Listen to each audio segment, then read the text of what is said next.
Want to hear an amazing story? People outside this gym, they don't think we got a chance this season playing with a bunch of players none of the big schools wanted. But those people don't know you. Go hard. I do.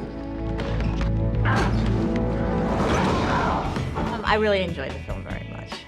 You know, I was just saying there's something about a sports, you know, really good sports movie that just gets the blood pumping and whatnot. You know, basketball is a beautiful sport. It's a sexy sport. It's Sexy. It really is. I mean, there's a sense of it's you know, there's not big pads and helmets on. You know, it's a group of guys playing. It's almost like watching a really good dance.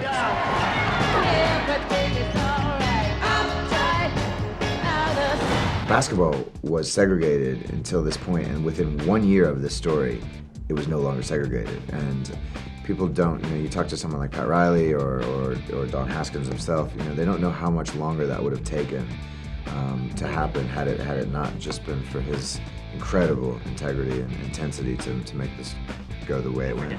Coach Haskins is starting 5 black players, a first in NCAA championship history. On the guard, he shoots again! Tell me about the genesis. I heard it took a long time to get made and whatnot. It's a story that had to be told. I mean, you know, kids today, anybody over 50 has no idea that basketball wasn't a sport that African Americans were playing in college back in prior to 1966. So, it's really the sacrifices that Haskins made and his players made to in their second season to win it all is kind of exciting to watch, and watch how he molded this team and how these kids took over and won it for all of them.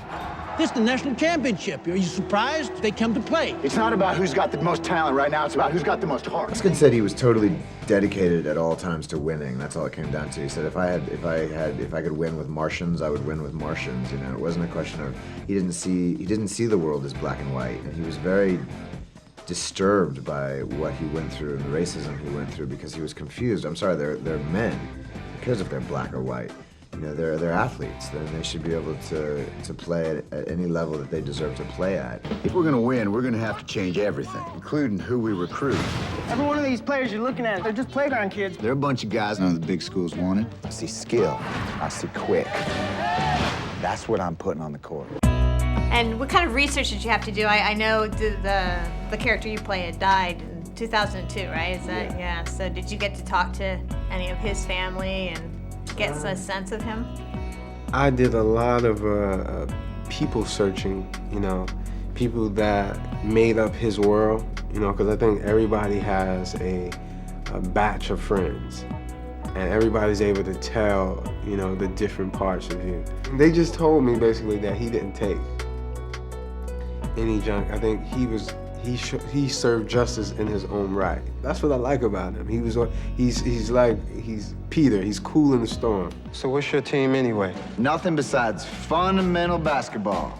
And behind the back's nothing but showboating.